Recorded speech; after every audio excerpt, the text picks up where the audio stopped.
to join us on the stage. Let me say Assalamu alaikum, Excellencies, ladies and gentlemen. My name is Zainab al-Badawi, or Zainab Badawi, and it's a great pleasure to be moderating this panel for you all. It's also wonderful for me to at last be able to attend the Sulaimani forum, because my good friend Barham Saleh has been inviting me for many years, and finally I have got to this beautiful, beautiful town. And I've only been here for 2 days, but I've already experienced the wonderful, famous Kurdish hospitality. And I also see my good friend Hoshia Zabari there. Very good to see you.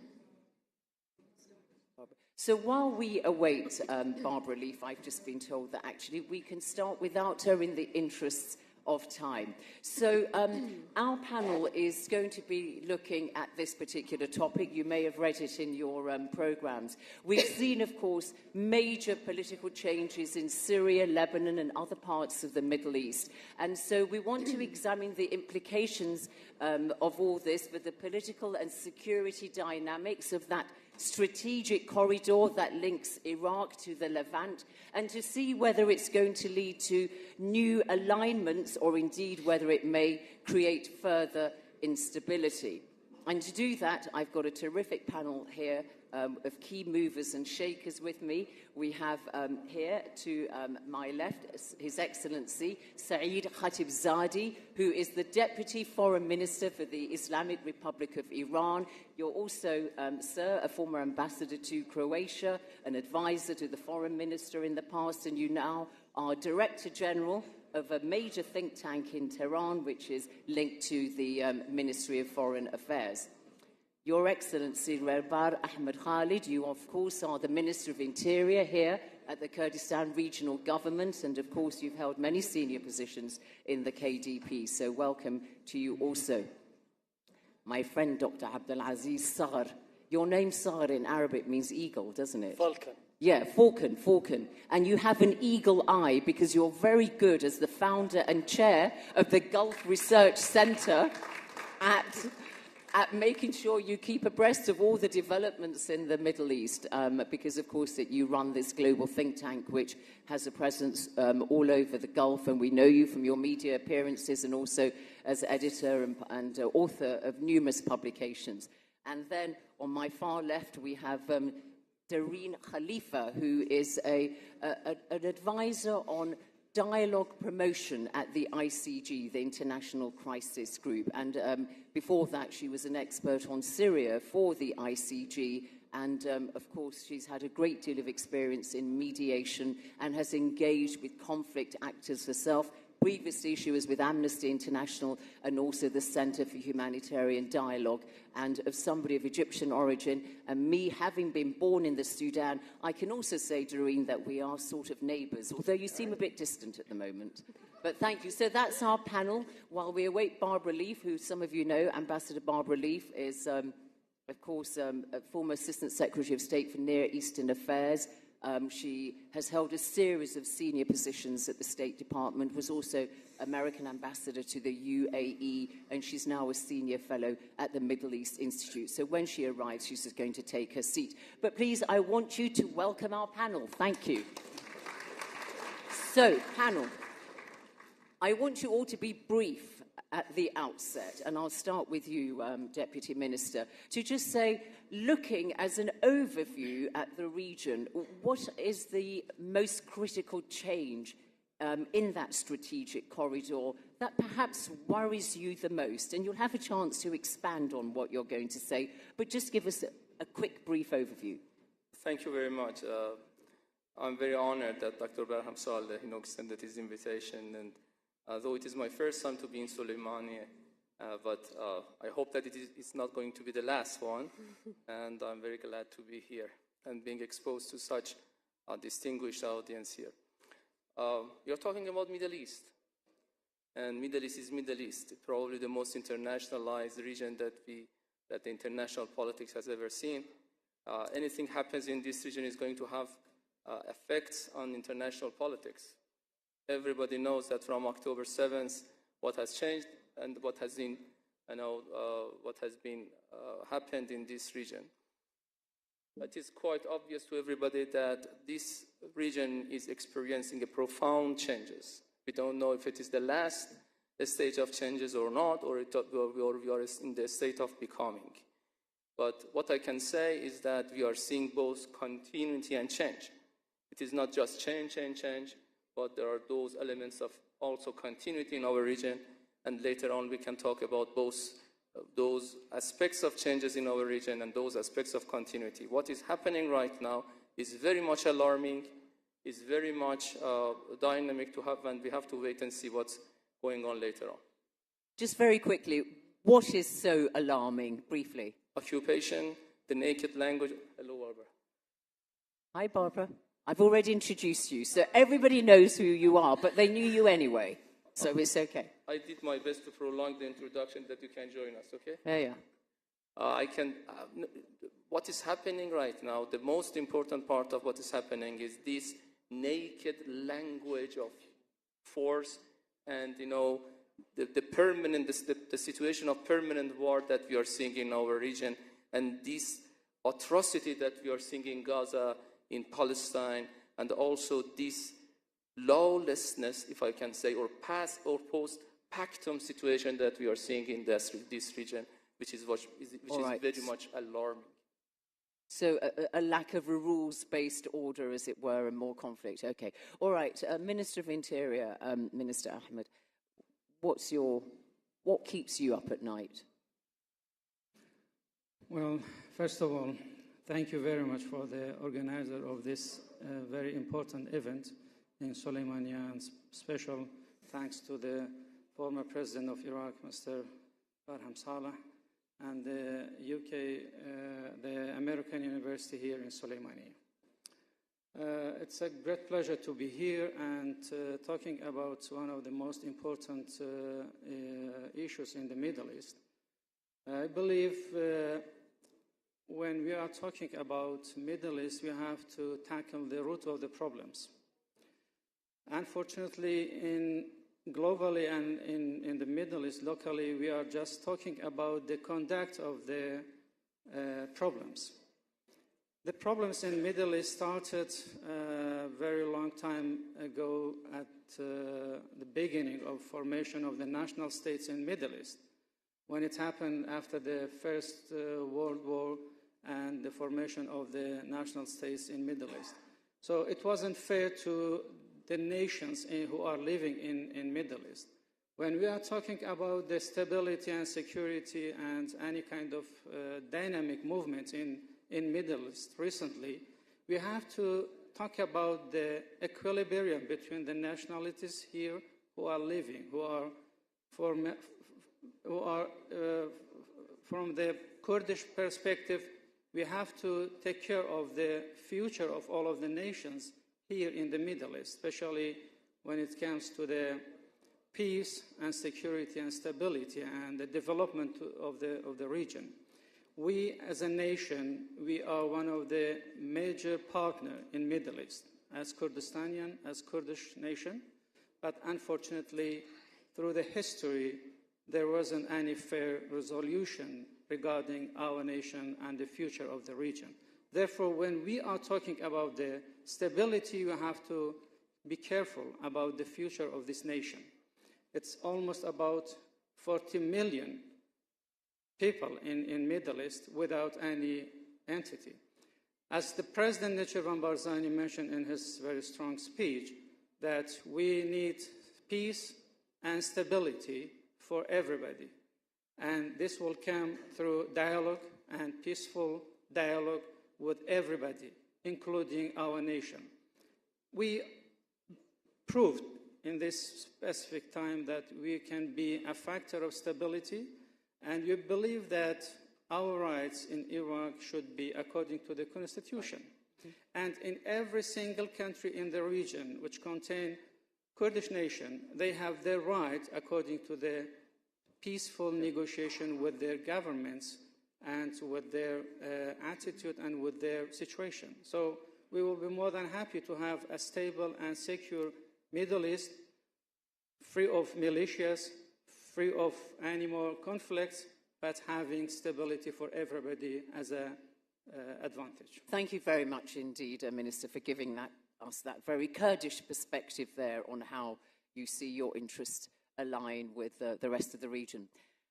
Ambassador Barbara Leaf, so I started off asking your fellow panelists to identify what they believe are the major critical changes or change, and in particular that which worries you the most. Well, Zainab, thank you, and my apologies for being late. I'll blame President Netchervan for this.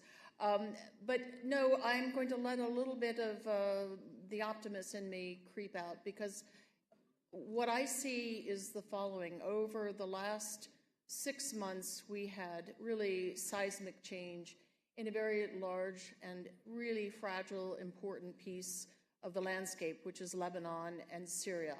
And we saw once in a generation, maybe once in 2 generations, seismic change, which has, in a sense, liberated both the Lebanese and the Syrian from huge internal burdens on their sovereignty in the form of Hezbollah and in the form of many proxies that littered the landscape of Syria, and of course, most oppressive of all, 50 years of the Assad rule. Now, there are extraordinary opportunities there and equal measures of risk, of peril, to both those peoples and to the surrounding neighborhood.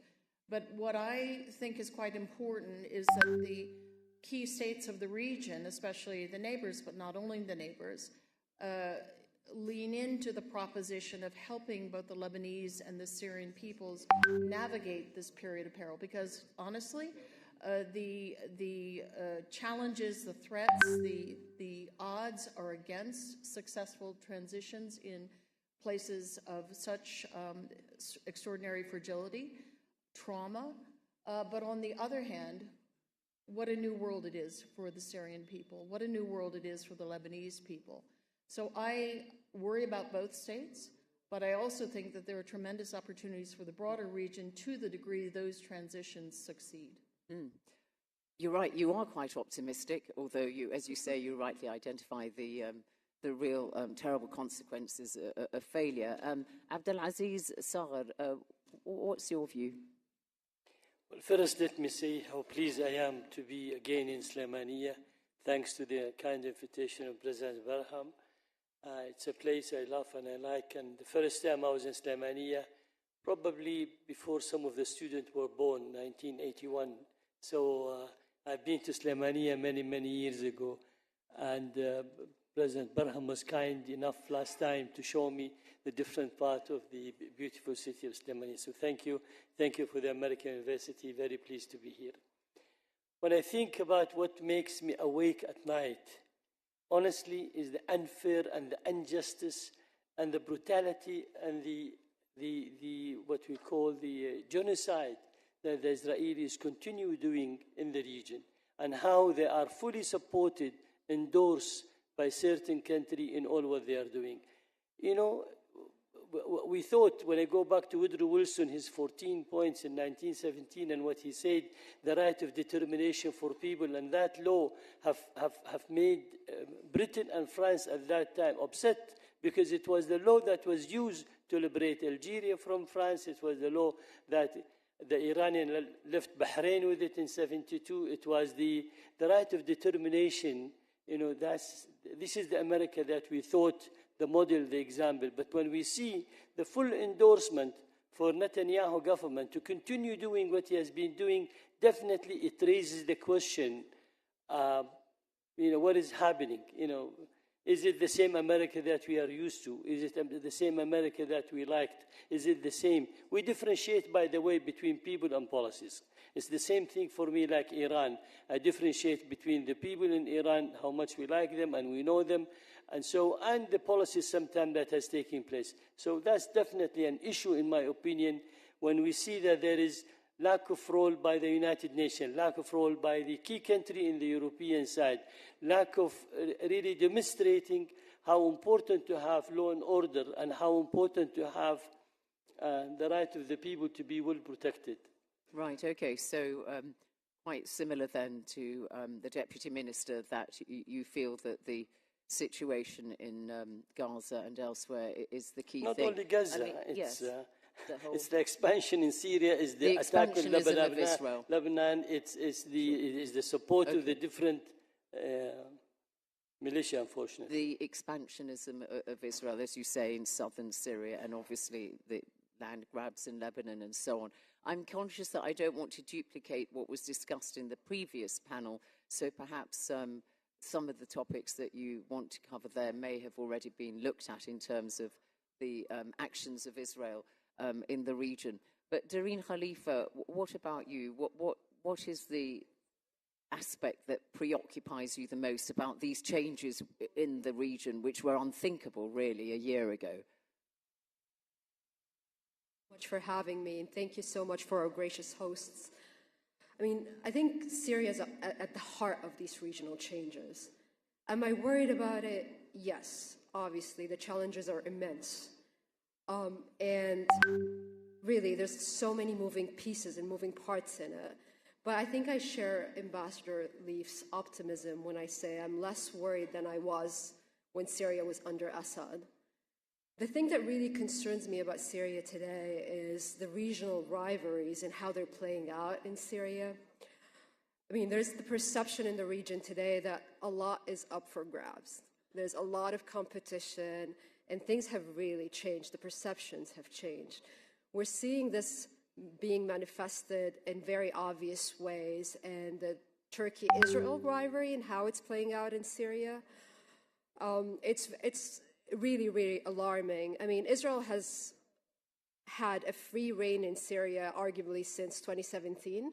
They've been going in and out, targeting Iranian assets, often targeting even regime assets.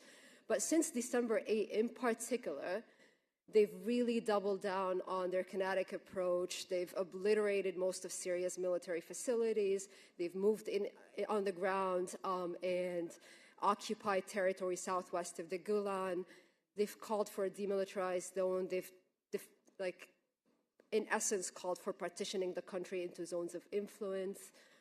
So, I mean, the Israelis say they're concerned about how weak the current state of Syria is, allowing potential jihadists to work against them. They also say they're concerned about Syria's potential strength and how Shaarak could potentially also turn against them. They say they're concerned about Jordan's security, about the protection of minority. But I think in essence, they're very worried about Turkey's growing influence in Syria. And if there's one thing a lot of Arab states, Israel, Iran, and even Russia might agree on, is their concern over growing Turkish influence in Syria. I mean, this Turkey-Israel rivalry in Syria is really taking different forms and shapes that are incredibly threatening, not just to the stability of Syria, but also to regional stability. We've seen recently that there is a deconfliction mechanism in place to try to de-escalate. But I think absent a direct de-escalation channel of communication between Ankara and Israel, or even between Syria and Israel, it does leave a lot of room for things to spiral out of control moving forward. Thank you. Just before we continue, could I ask the people in the right-hand corner there to keep that door closed, because there's a lot of noise coming from outside, and if you would be so kind as to keep your voices low, because it's quite difficult to hear everything on the stage. So please do keep that back door closed. Thank you. All right, thank you for that, Dareen Khalifa, on Syria. So let's just unpick Syria. Let's stay with Syria for a moment, because that seems to have been mentioned a great deal. Ambassador Barbara Leif, you were one of the first members of the US officials to actually meet Ahmed al-Shara, and we hear conflicting things about him. You know, he himself is presenting himself very much as a man that everybody can do business with. He wants to increase his, ties with the West and so on. I've got this inclusive government. He's got the interim constitution with civil protections and that kind of thing. And then there are those who say, look, he's, somebody who in the past has had affiliations with Al-Qaeda and ISIS and so on. So you've met him. Can he be trusted? Well, I'll go back to Ronald Reagan and say trust but verify. He comes across as deeply pragmatic, with even a touch of moderation. certainly a political leader, not simply a militia leader or a military commander. This is the way he has struck not just me or a few European diplomats in December. That impression has grown, has gelled with many other folks around the region having such encounters, leaders having such encounters. But in the end, he is going to be judged, I think, by how he responds to the many accumulating tests that lie out there just beyond our eyesight. And what are those tests? You saw them in March with the terrible atrocities on the coast and assaults on innocent civilians who had nothing to do with the sort of initial attacks by Assad regime elements. This was not directed, this response to that was not directed by Damascus, but Damascus clearly didn't have control. He asserted control. He promised accountability. We'll see. But that is one of the lurking dangers, threats to a successful transition, whether it's led by a Shara or anybody else, which is 50 years, especially 14 years of pent-up desire for vengeance, for reprisals. So keeping a lid on that is one thing. Being accountable and transparent is another thing. How he deals with security, the security dimension of challenges, is going to show his real colors. But finally, and most importantly perhaps, how he really makes inclusivity real. He may have a different definition, a narrower definition than what Syrians themselves want. But again, he is saying the right things and he is doing some of the right things, many right things. He is making a very good impression on regional leaders. But I think it stands to reason that as he is tested by these various challenges to a successful transition, that's how you will measure whether he is truly a man of pragmatism.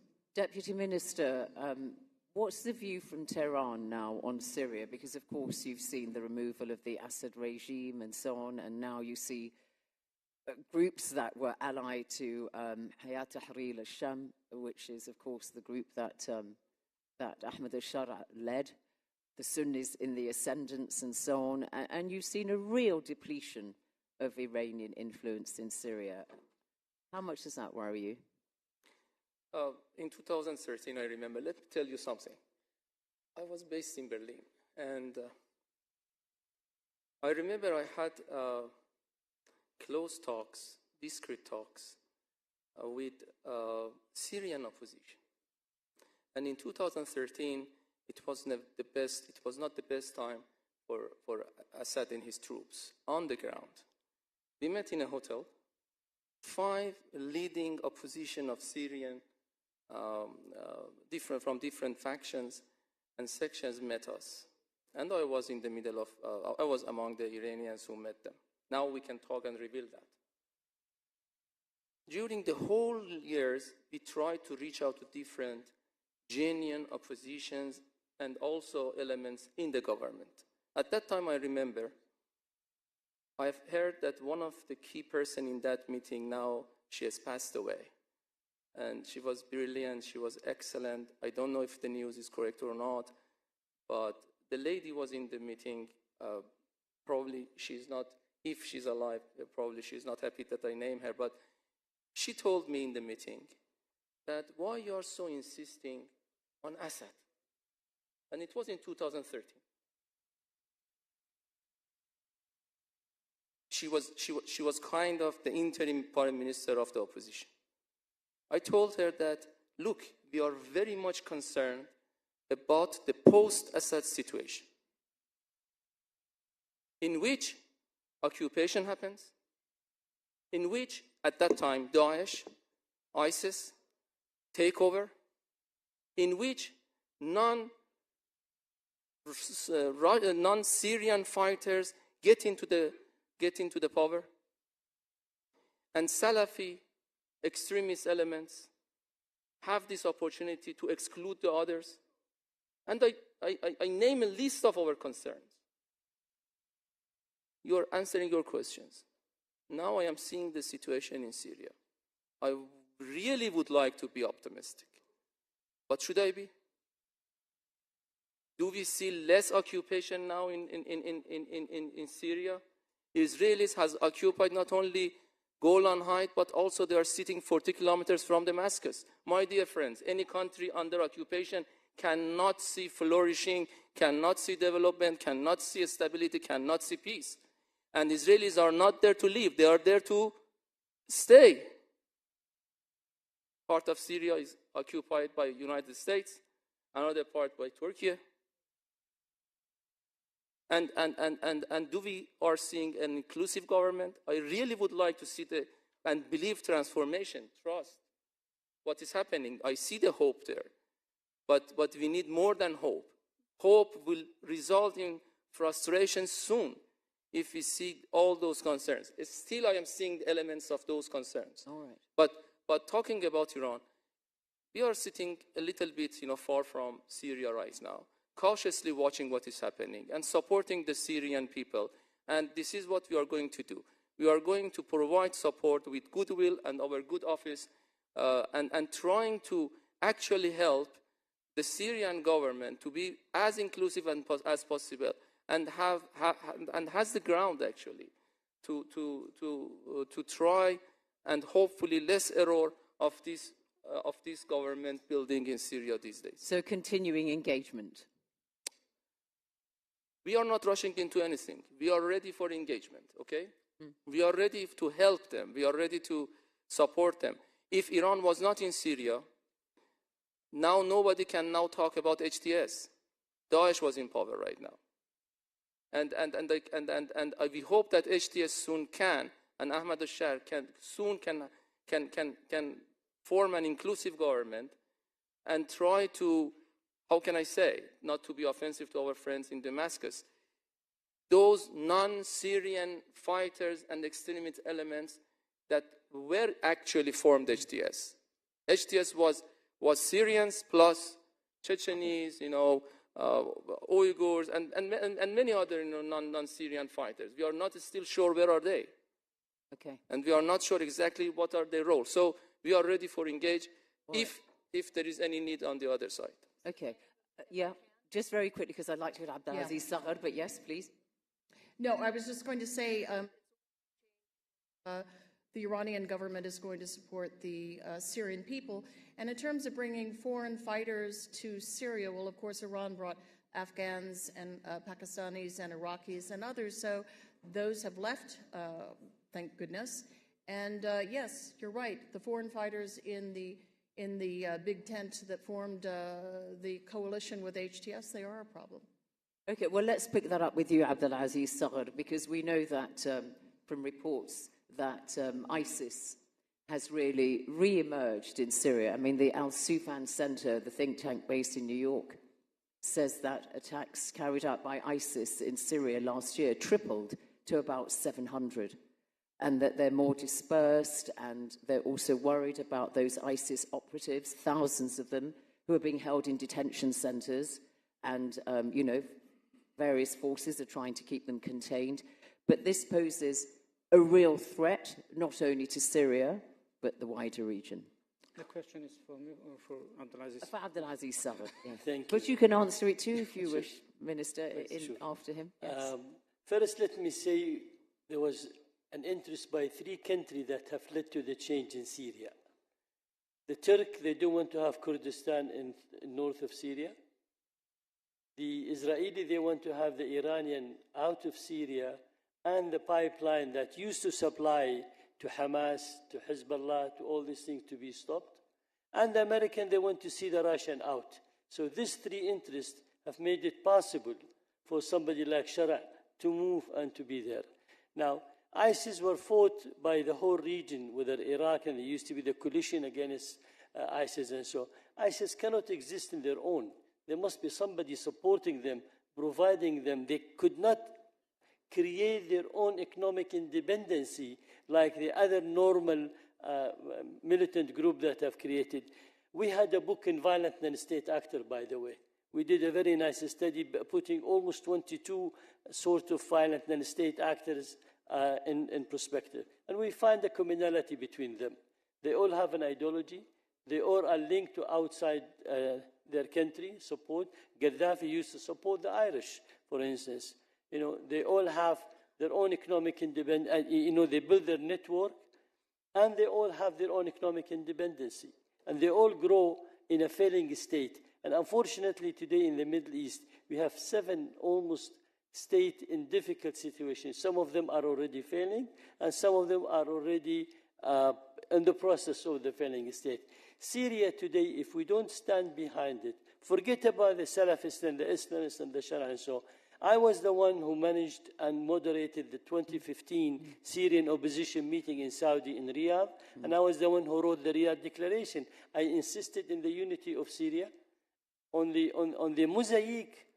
But, you know, believe it or not, in that room, when I had 176 Syrian, I almost had 176 Bashar Assad in that room. So every one of them, he think he's a president. He think he's the one that will manage and can rule the things. However, we need to endorse the current situation. We need to see how we can move that one. And we need to continuously, the Chinese, when they came to us in Saudi, they said, can you help us to get 800 of the rebels in Syria? From the jihadi side there, because of the Uyghur and so. So they do have, they still, the foreigner forces groups are still in Syria. They do exist. And I'm not so sure how quickly they can get rid of them, because they need to have the plan. We need to help them to get help out of them. So, Minister, are you worried, the same question to Abdulaziz Sager, about this vacuum as Ahmed al-Shara is trying to establish some kind of national defense strategy and security in the country, that it could be exploited, though, the vacuum, by the likes of ISIS? Well, first of all, I would like to talk about the fight against terrorism in general in the region, more specifically in Iraq and Syria.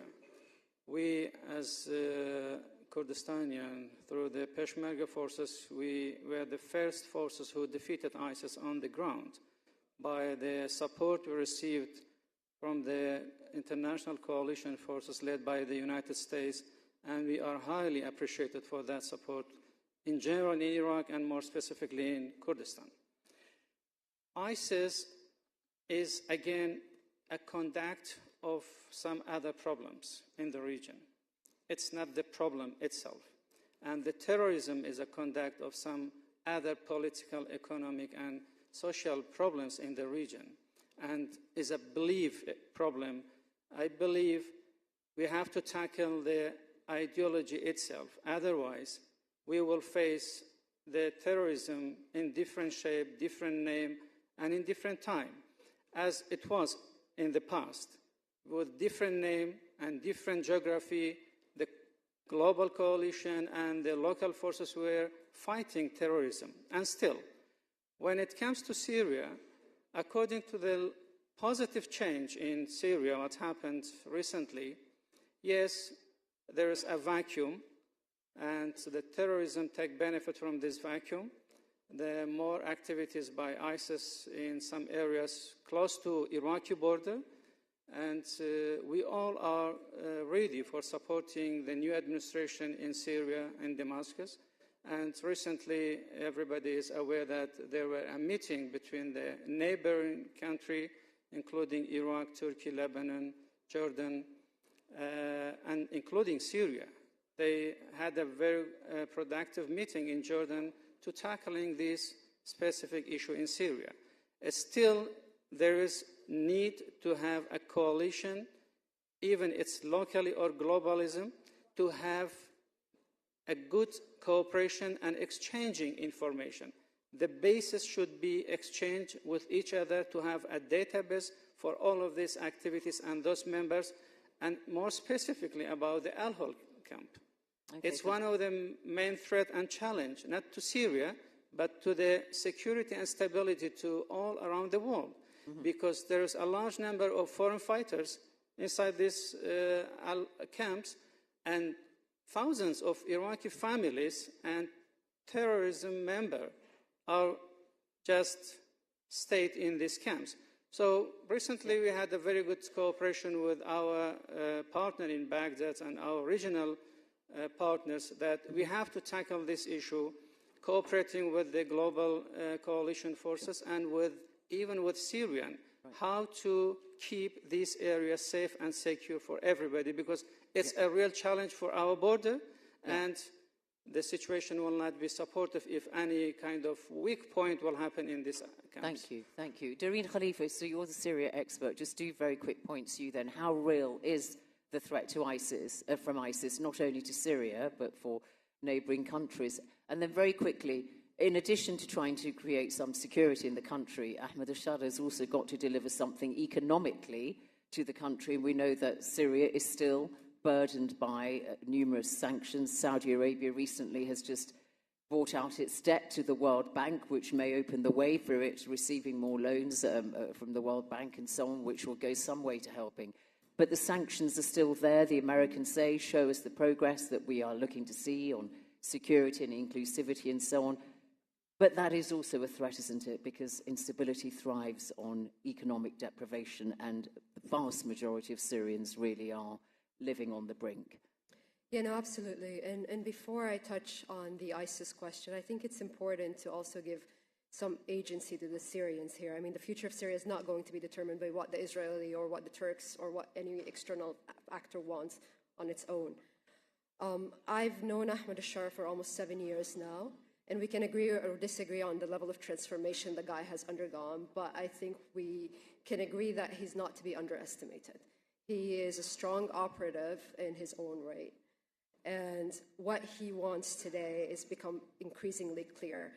Especially in terms of foreign policy, it's obvious to me and to many in the region that he wants a zero problems policy with the neighbors, in particular with former foes. He's really, you can see that in the way they've pivoted in their relations with the Russians, first and foremost. They've struck deals with the Russians. They've done a lot of outreach to a long list of previous adversaries, including the UAE, including Lebanon. They're sending all the right signals to Iraq.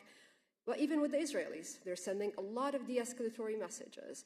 So they understand in their focus on economic recovery and state building, they need to build a very broad alliance of external support, and they need to diversify.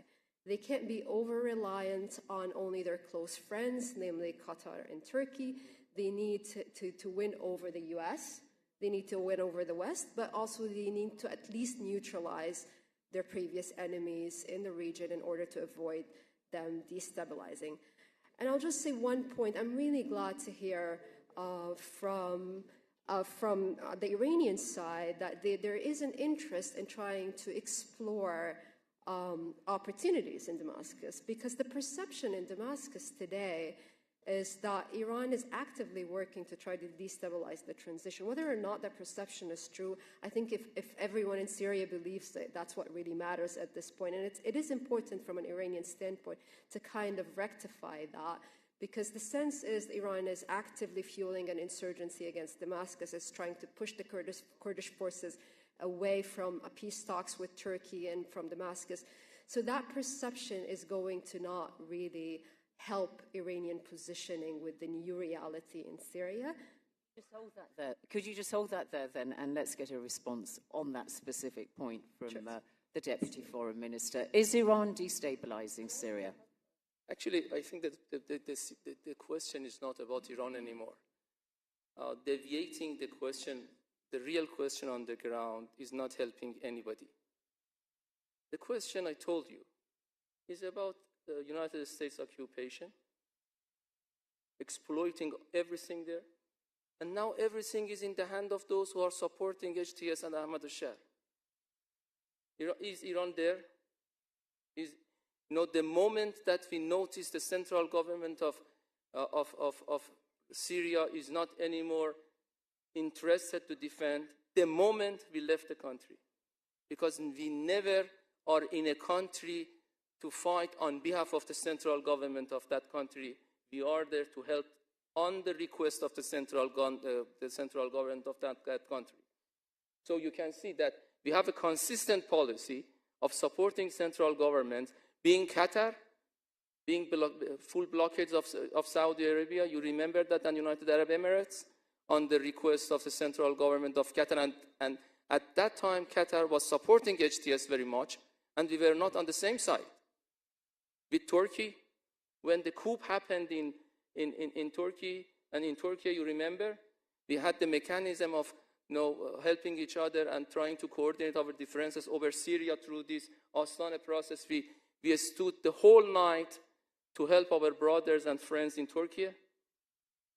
This is the consistent policy of Iran, to always trying to help the stability in those, regardless of what the others are trying to portray.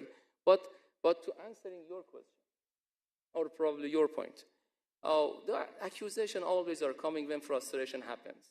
When people are disappointed, you are looking for some excuse. Now, everything is in the hand of Ahmadinejad and those who have sponsored him to be in the power there. That's it, period. Iran is not there. We are standing far from what is happening in Syria, cautiously watching. And I do recommend those who are supporting the Syrian government right now, trying to act responsibly. And trying to act responsibly. Iran, again, is fully ready, if there is any demand, to help the Syrian government to transform in a more better, inclusive government. And this is the official message that I am telling you right now on the stage now. Okay, all right, satisfied? Okay, since you've got the microphone, Deputy Foreign Minister, let's ask you about Lebanon, because similarly, Iran has seen a depletion of its influence in Lebanon, obviously with the problems that Hezbollah have had and the assassination of Nasrallah and all the rest of it. And now we see President Joseph Aoun and other members of the Lebanese government engaging with Hezbollah parliamentarians on the question of Hezbollah's weapons arsenal and devising a new national defense strategy. And yet we also get reports that Hezbollah is rearming through maritime routes now, and whether Iran has got some involvement in that. So I wonder if you could just comment on your government's position on Hezbollah and Lebanon and the new dynamics there. Yeah. What is happening right now in Lebanon is very much a subject that everybody closely following, including Iran, and I believe that everybody who is interested in stability and peace in the Middle East is following. Hezbollah is a genuine Lebanese group. Hezbollah is byproduct of the Israelis' invasion of Lebanon in 1981. There was no Hezbollah before 1981. Hezbollah established when Israelis started occupation and invasion of Lebanon. Until there is an invasion, aggression, occupation, there is a resistance. And those who are from outside the region, extra-regional forces that they are forcing for the resistance to accept occupation, they will fail. With or without Iran, resistance will stay there. And you know that, I'm not just telling you because I'm Deputy Foreign Minister. I have a different hats. I try right now to be not diplomat on this stage. Now, for the time being, I'm President of the Institute for Political and International Studies. Believe me, we are all living here. Those who are coming from outside our region, probably they are just reading, living with us, trying to be following what is happening. But we are living from this region. The deep frustration which is in the heart of everybody in this region, the wounds which are open. Just imagine a Palestinian that the Prime Minister of Israel, after killing and slaughtering 50,000 at least. I was ambassador in Croatia. Srebrenica. Srebrenica is part of Bosnia and Herzegovina, and United Nations has recognized Srebrenica as a genocide which happened by Serbians. And you know how many people were killed in Serbia, which was now recognized as an ethnic cleansing and genocide? 8,000. 8,000. Too much. Ethnic cleansing, definitely a genocide. But what happened in Gaza? Do you hear anything from the United States these days? Do you hear from those who are supporting Israeli and Prime Minister Netanyahu, who is coming out and say in the in front of all the podium, he's saying what? He's saying that let's finish the job. And those who are thinking that let's finish the job is about Iran, he knows that Iran is capable of what? So he's not talking about Iran. Maybe he's talking about, United States putting in confrontation, direct confrontation with Iran. But the most important thing that he's suggesting is to let's finish the job, making the Palestinian state being impossible to happen. How? But by no nation and by no territory. So as we are speaking, Nakba 2.0 is happening. This is the reality on the ground which is happening. So what I see right now in Lebanon is very similar to that. Okay. The arm of Hezbollah is a very domestic issue. It is up to Hezbollah as a genuine Lebanese political as well as political force in the parliament and the others. And we think that everybody has seen development within the territory of Lebanon. Okay. Does anybody want to comment on the Lebanese thing? Ambassador Barbara Leaf? I'd be happy to. Yes. No, actually what is also happening in Lebanon is the state being able to reassert itself vis-a-vis a parallel institution. Lebanon has suffered for 40 years from a parallel state and a predatory parallel state, which is Hezbollah.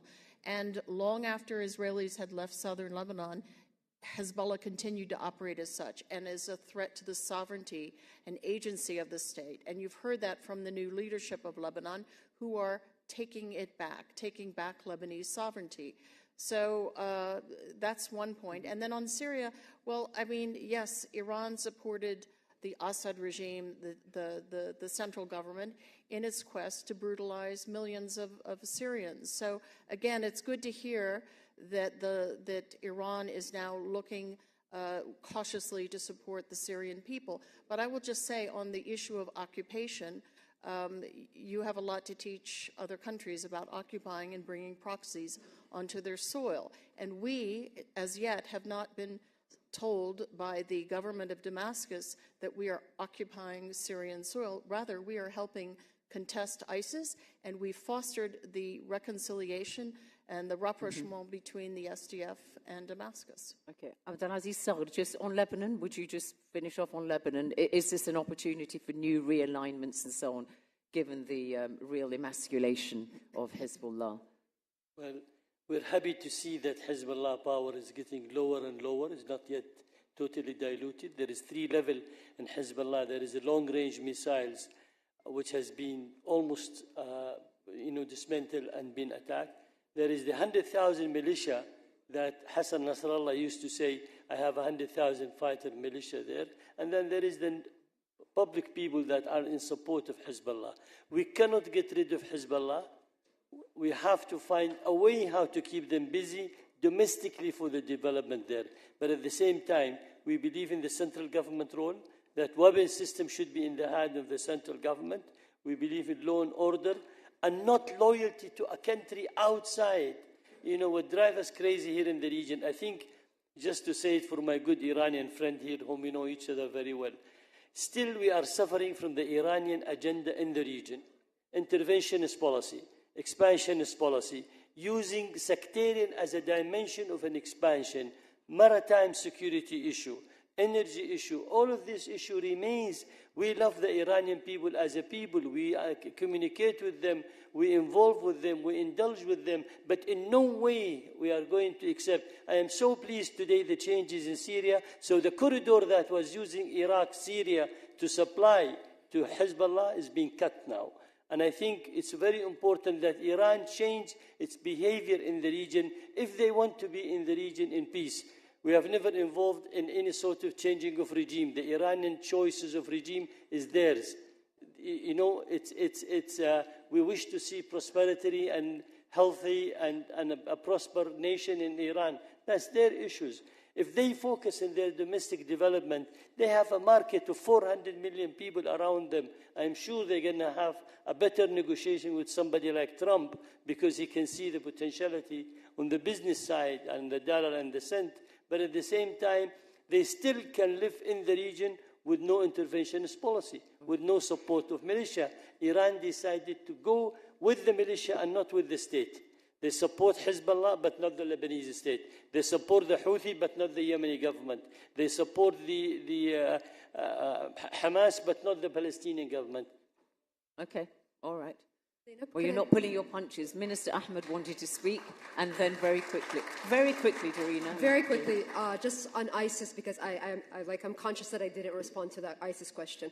I think the counter-ISIS mission in Syria in particular was incredibly successful, right? The Kurdish-led Syrian Democratic Forces is an invaluable partner to the US. They've achieved a lot, not just in rooting out ISIS, but also stabilizing the areas under their control. But the existential flaw in the mission has always been the fact that there was no exit strategy that left like room for a plausible way out for the US without leaving a massive mess in its wake. Right? The assumption was that the Kurdish forces were going to strike a deal with the Syrian regime, with the Assad regime, and that they were all going to live happily ever after. It was just a flawed assumption because Assad never negotiated, never compromised.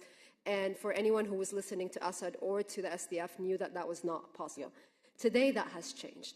There is plenty of room for finding mutual agreements between the Kurdish forces and Damascus in a way that would both keep a lid on ISIS, but also preserve a lot of the gains that have happened in the last few years. Okay. And I think one thing can undermine that is the US leaving Syria in a way that is uncoordinated and before a final agreement is reached, that could completely undermine the current negotiations and backfire on all parties. And that reflects the debate that's going on in Iraq about the presence of the international coalition force and the US forces in Iraq. Unfortunately, we are suffering from the inconsistent of the US policy in the region.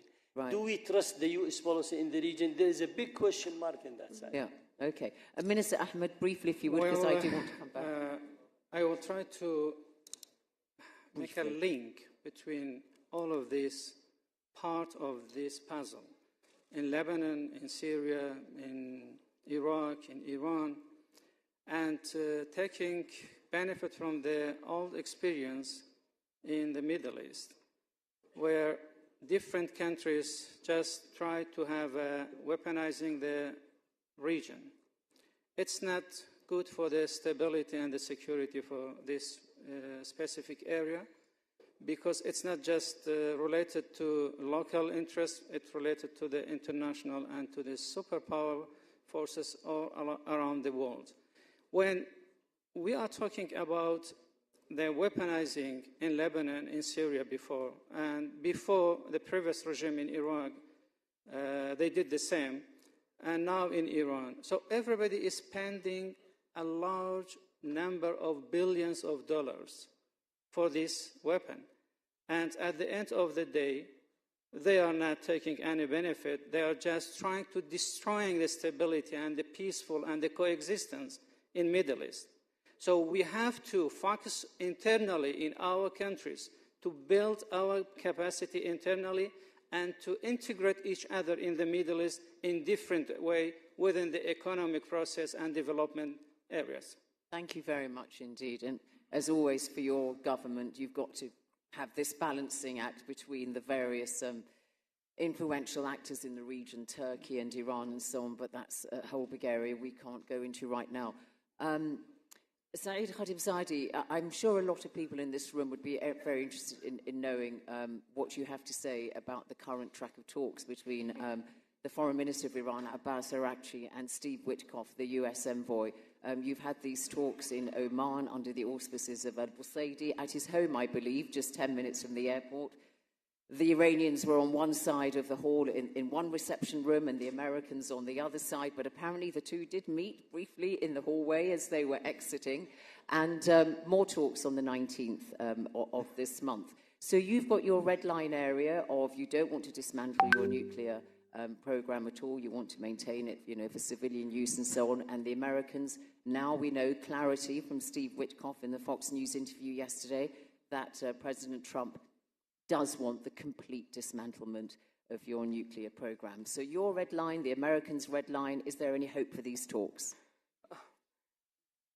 May I just reflect to my, first to my very beloved, old friend Abdulaziz, whom I know for many years, that we have obviously have our own understanding of different files.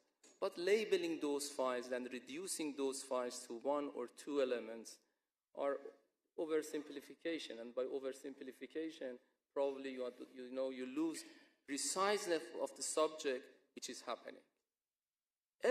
Each of these files has its own nuances. When we are talking about Iraq, you cannot reduce to one or two elements. When we are talking about Yemen, when we are talking about Syria, when we are talking about each of these files has their own definitions, and probably this stage is not a good place to discuss all these issues. But let me just assure you that now it is the time for reconciliation and rapprochement inside the region.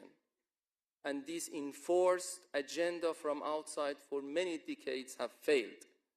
And this is why inside the region we have to, and Iran-Saudi Arabia rapprochement is one of the examples.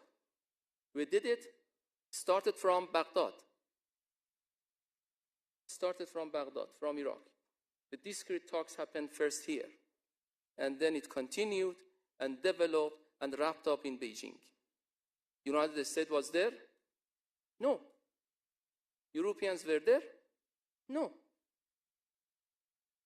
So it shows to what extent, if there is a will, there is a way out. Those who are coming to this region, necessarily they are not coming with good intention and goodwill. They have their own national interest in their eyes, and this is what every country on earth does. Every country on earth, national interest first. But getting back to your very important question. President Trump started with non-starter negotiating position. Either bomb or paper. You remember that? When he came to office, he started with this non-starter negotiating position. Very excessive one. And the response from Tehran was to rejecting the negotiation altogether. When you come with non-starter negotiating position, you get non-starter response. Then President Trump modified through the letter. The letter was a little bit complicated. It has different interpretation, as our foreign minister said. But we tried to read between the lines, and we opened up a diplomacy. Iran opened up a horizon for diplomacy through indirect talks in Oman, which we used to try under President Obama and under President Biden. After 2 weeks, President Trump sent us a message that he's ready to meet us in Oman on Saturday. We did that. The meeting was constructive. There were different issues that were subject to discuss. Of course, our differences were there, but the first assessment was that we can work out if the other side comes with workable framework. We are not negotiating on the stage. We are not negotiating in Fox News.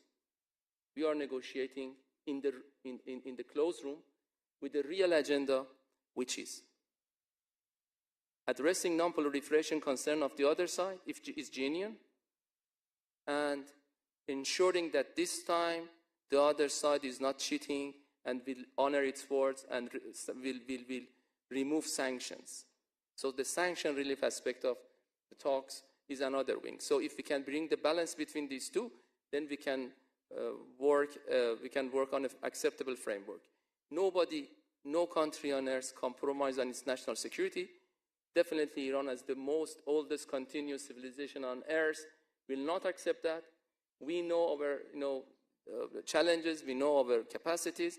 We are not going to neglect or abandon our only means of defense. So I'm sure that the American side also either has reached to this point or soon will be reaching to this point that Iran is not posing threat to any other country. Our threat perception are there. Every means that we do have are just to meeting our threat perception. And by the way, Iran is member of NPT. Iran is member of IAEA. As we are speaking, the monitoring is happening on the ground on Iran.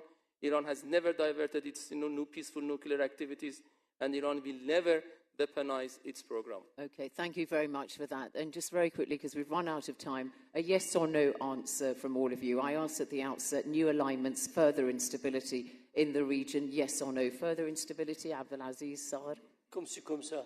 Comme ci, comme ça. Minister Ahmed.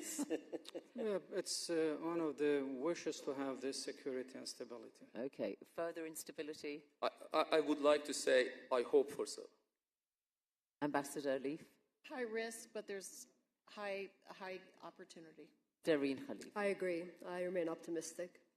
Well, that's a very good note on which to end this particular panel. Thank you to all my panelists for their very interesting, vigorous discussions. I wish we had more time. Give them a round of applause. Please stay sitting, because we now